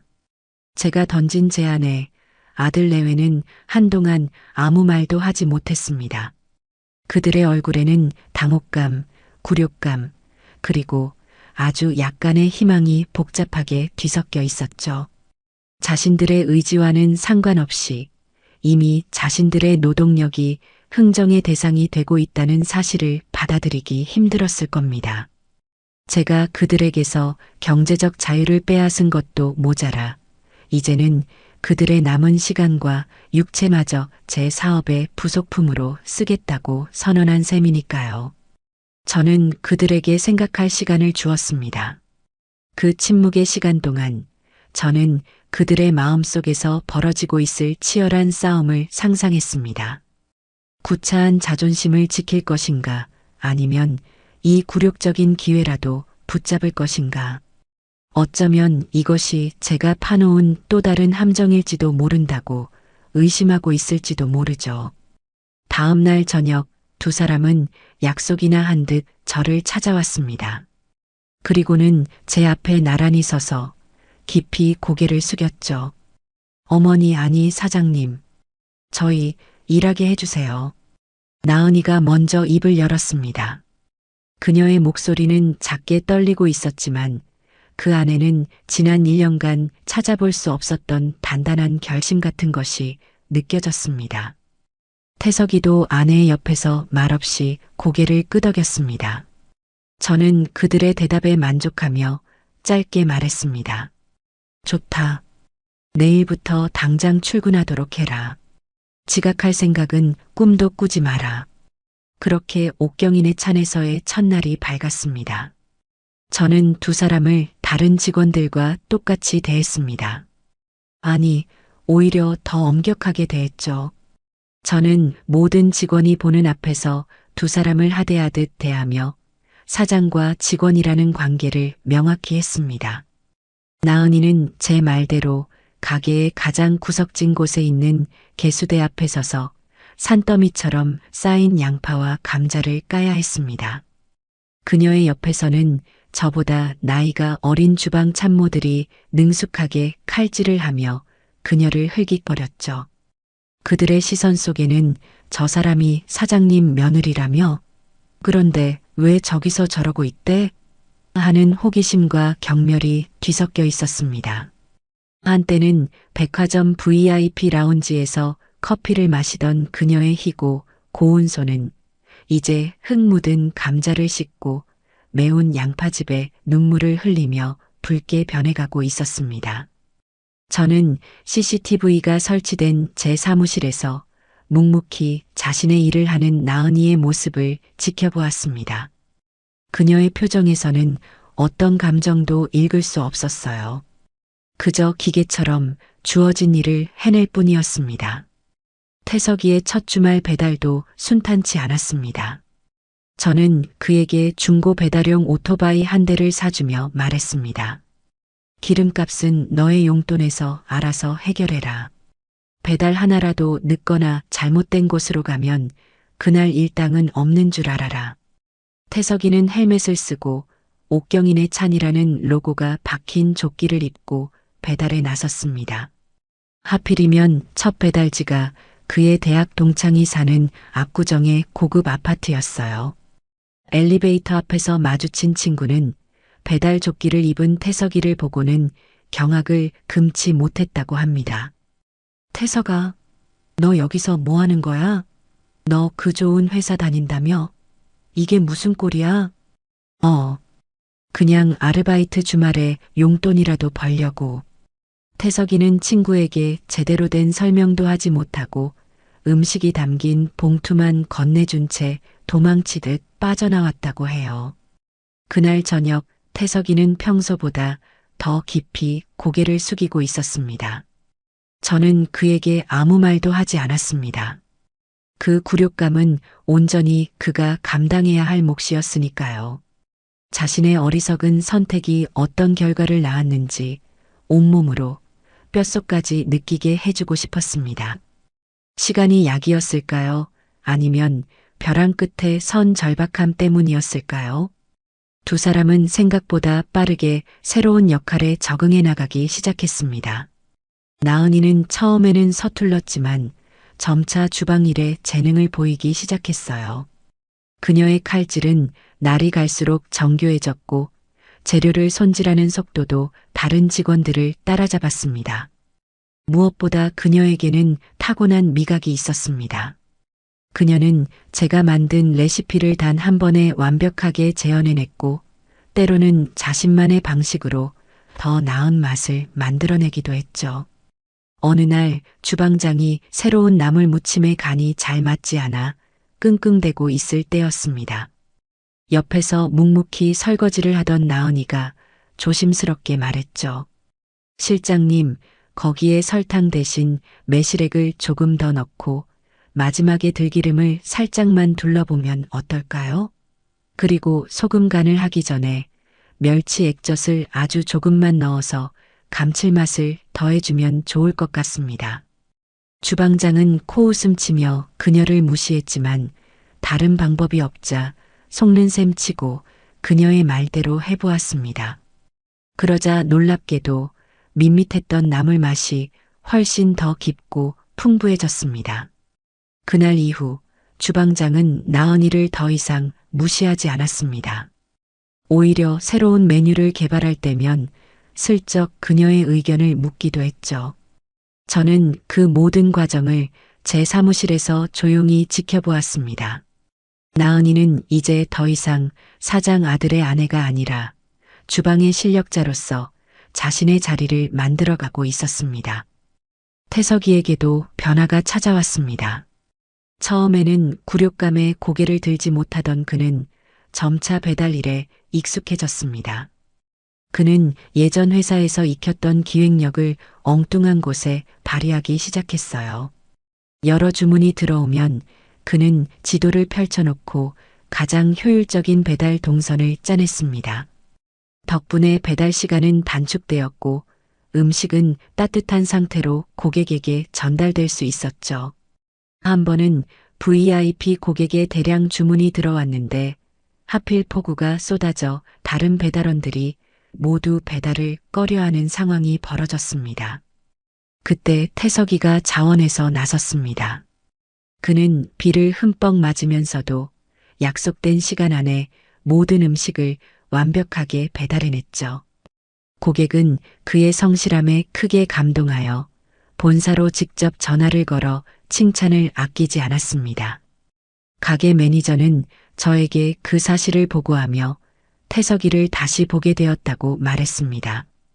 그들은 그렇게 자신들이 가장 밑바닥이라고 생각했던 곳에서 스스로의 힘으로 작은 신뢰들을 쌓아 올리고 있었습니다. 가게가 문을 연 지 3달이 지났을 때 우리는 첫 분기 정산을 하게 되었습니다. 가게는 제 예상보다 훨씬 더 큰 성공을 거두었고 저는 모든 직원들에게 약속했던 것보다 더 두둑한 보너스를 지급하기로 결정했죠. 저는 직원들을 모두 모아놓고 그들의 노고를 칭찬했습니다. 그리고 한 명 한 명의 이름을 부르며 보너스 봉투를 건넸습니다. 김영애 실장님 수고 많으셨습니다. 박미자 참모님 감사합니다. 그리고 마침내 아들 내외의 차례가 되었습니다. 저는 다른 직원들과 똑같은 아무런 감정도 씻지 않은 목소리로 그들을 불렀습니다. 주방보조 서나은 씨, 배송팀 박태석 씨, 앞으로도 수고해 주길 바랍니다. 저는 두 사람에게 하얀 봉투를 건넸습니다. 두 사람은 말없이 봉투를 받아들었죠. 그 안에는 다른 직원들과 똑같은 액수의 현금이 들어 있었습니다. 그것은 시어머니가 며느리에게, 어머니가 아들에게 주는 용돈이나 선물이 아니었습니다. 사장 김옥경이 직원 서나은과 박태석의 노동에 대해 지불하는 정당한 대가였죠. 두 사람은 봉투를 열어보고는 한동안 그 안의 빳빳한 지폐에서 눈을 떼지 못했습니다. 그리고는 약속이라도 한 듯 서로의 얼굴을 바라보았죠. 그들의 눈빛 속에서 저는 아주 복잡하고 미묘한 감정의 파동을 읽을 수 있었습니다. 그것은 굴욕감도 체념도 아니었습니다. 아마도 그들은 태어나서 처음으로 자신의 땀으로 돈을 번다는 것의 의미를 어렴풋이나마 깨닫고 있었던 것이겠죠. 그날 이후 두 사람의 눈빛이 조금씩 달라지기 시작했다는 것을 저는 놓치지 않았습니다. 시간은 유수와 같다는 말을 실감하는 인연이었습니다. 옥경인의 차는 그야말로 대박이 났습니다. 압구정 1호점의 성공을 발판으로 저는 입점 제의가 들어온 백화점 식품관과 강남의 다른 부촌에 2호점과 3호점을 연달아 열며 사업을 확장했죠. 저는 더 이상 낡은 단독주택에 홀로 사는 과부가 아니라 수십 명의 직원을 거느린 어엿한 식품회사의 대표 김옥경이 되어 있었습니다. 제 이름 앞에는 늘 성공한 여성사업가, 요식업계의 큰손 같은 화려한 수식어가 따라붙었죠. 아들 내외에게도 많은 변화가 있었습니다. 며느리 나은이는 이제 더 이상 주방에 허드렛 일을 하는 보조가 아니었어요. 그녀의 뛰어난 미각과 새로운 메뉴를 개발하는 능력은 가게의 핵심 경쟁력이 되었습니다. 그녀가 개발한 나은이표 특제 장조림과 궁중 떡갈비는 우리 가게의 시그니처 메뉴가 되어 없어서 못 팔 정도로 인기를 끌었죠. 저는 그녀를 본점의 주방 총괄 실장으로 임명했습니다. 그녀는 자신에게 주어진 책임과 권한을 완벽하게 수행해냈고, 이제는 다른 주방장들도 그녀를 함부로 대하지 못했습니다. 그녀는 더 이상 누구의 며느리나 아내가 아닌 서나은 실장이라는 자신의 이름으로 당당히 서 있었습니다. 태석이 역시 마찬가지였습니다. 그는 주말 배달 아르바이트를 넘어 우리 회사의 물류 및 배송 시스템 전체를 관리하는 책임자가 되었습니다. 그는 자신의 실수를 만회하려는 듯 정말 성실하게 일했죠. 그의 노력 덕분에 우리 가게의 배송 시스템은 그 어떤 대기업보다도 정확하고 신속하다는 평을 받게 되었습니다. 그는 더 이상 아버지의 그늘이나 아내의 등살에 기대 사는 남자가 아니었습니다. 자신의 분야에서 능력을 인정받는 전문가가 되어가고 있었죠. 그리고 마침내 그들에게 채워졌던 특별생활관리 계약의 2년이 끝나는 날이 왔습니다. 저는 주말 저녁 두 사람을 제 집으로 불렀습니다. 2년 전 그들이 무릎을 꿇고 노예 문서를 받아들었던 바로 그곳이었죠. 하지만 오늘의 분위기는 그때와 완전히 달랐습니다. 두 사람은 더 이상 절망에 빠진 죄인이 아니었어요. 피곤에 절어 있긴 했지만 그들의 어깨는 곧게 펴져 있었고 눈빛에는 자신의 일에 대한 자부심과 책임감이 서려 있었습니다. 저는 그들에게 따뜻한 차를 대접했습니다. 그리고는 2년 전에 그 계약서를 꺼내 그들 앞에서 갈기갈기 찢어버렸습니다. 오늘부로 이 계약은 끝났다. 제 말에 두 사람은 잠시 아무 말도 하지 못했습니다. 그저 찢어진 계약서 조각들을 멍하니 바라볼 뿐이었죠. 2년간의 굴욕적인 재교육이 끝났다는 사실이 아직 실감나지 않는 듯 보였습니다. 그동안 너희 월급에서 생활비를 제외한 모든 돈은 내가 따로 관리하고 있었다. 너희가 팔았던 차값과 그동안의 이자까지 합치니 꽤 큰 돈이 모였더구나. 이 돈은 이제 너희에게 돌려주마. 저는 그들에게 통장 하나를 건넸습니다. 그 안에는 그들이 지난 2년간 벌어들인 돈이 고스란히 들어 있었죠. 나은이는 그 통장을 받아들고는 끝내 참았던 눈물을 터뜨리고 말았습니다. 그것은 2년 전 흘렸던 분노와 굴욕의 눈물과는 다른 아주 뜨거운 눈물이었습니다. 이제 너희는 자유다. 내일부터는 가게에 나오지 않아도 좋다. 이 돈으로 너희가 원하는 삶을 살아라. 다시 예전처럼 허영에 빠져 살든 아니면 이 돈을 발판 삼아 새로운 시작을 하든 그건 이제 너희의 선택이다. 저는 일부러 그들을 시험했습니다. 과연 그들이 지난 2년간의 시간을 통해 얼마나 변했는지 그들의 진심을 확인하고 싶었죠. 태석이가 먼저 고개를 저었습니다. 아닙니다, 어머니. 아니, 대표님. 저희는 계속 가게에서 일하고 싶습니다. 나은이도 눈물을 닦으며 남편의 말을 거들었습니다. 맞아요, 어머님. 저희는 이제야 저희가 진짜로 해야 할 일을 찾았어요. 돈 때문이 아니라 저희는 이 일이 정말 좋습니다. 제발 저희를 내치지 말아주세요. 두 사람의 진심 어린 대답에 저는 마음속으로 미소를 지었습니다. 그들은 제 마지막 시험을 완벽하게 통과한 겁니다. 저는 잠시 숨을 고른 뒤 미리 준비해 두었던 진짜 계약서를 꺼내 테이블 위에 올려놓았습니다. 그렇다면 이 계약서에 사인하거라. 두 사람은 의아한 표정으로 제가 내민 새로운 계약서를 바라보았습니다. 그것은 동업 계약서였습니다. 나는 옥경인의 찬을 주식회사로 전환할 생각이다. 그리고 너희에게 우리 회사의 지분 각각 10%씩을 주겠다. 두 사람의 눈이 믿을 수 없다는 듯 커졌습니다. 물론 공짜는 아니다. 너희는 앞으로 10년간 너희의 월급과 배당금에서 이 지분에 해당하는 금액을 갚아나가야 한다. 일종의 장기 무이자 대출인 셈이지. 이제 너희는 더 이상 내 직원이 아니라 이 회사의 주인이자 나의 동업자가 되는 거다. 어떠냐? 할 수 있겠느냐? 두 사람은 한동안 아무 말도 하지 못했습니다. 그저 눈물만 뚝뚝 흘리며 서로의 얼굴과 제 얼굴을 번갈아 바라볼 뿐이었죠. 마침내 태석이가 떨리는 손으로 펜을 들어 계약서에 자신의 이름을 썼습니다. 나은이도 남편의 뒤를 따라 눈물로 번진 서명을 남겼습니다. 그렇게 우리는 시어머니와 며느리, 어머니와 아들이라는 굴레를 벗어던지고 새로운 비즈니스 파트너가 되었습니다. 며칠 뒤 저는 늦은 밤 혼자 옥경인에 찬 1호점을 찾아갔습니다. 직원들이 모두 퇴근한 텅 빈 가게 안은 고요했죠. 저는 환하게 불을 켜고 반짝반짝 빛나는 주방을 천천히 둘러보았습니다. 제 손으로 일군 제국의 심장이었죠. 그리고 깨달았습니다.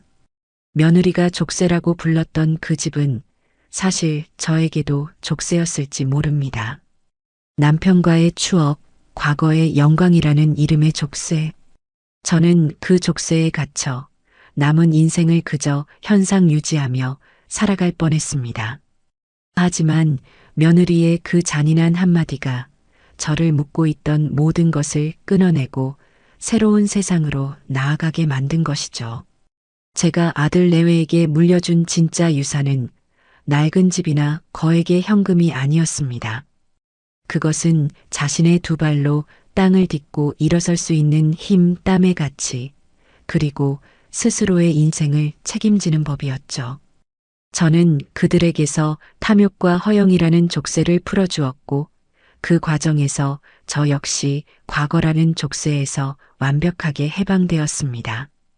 저는 이제 더 이상 외로운 과부나 아들에게 기대어 사는 늙은 어머니가 아닙니다. 저는 주식회사 옥경인의 찬의 대표이사 김옥경입니다. 제 손으로 제2의 인생을 창조하고 제 힘으로 제국을 건설한 여왕이죠. 저는 제 가게의 통유리창에 비친 제 모습을 바라보며 제 인생에서 가장 환하고 자유로운 미소를 지었습니다.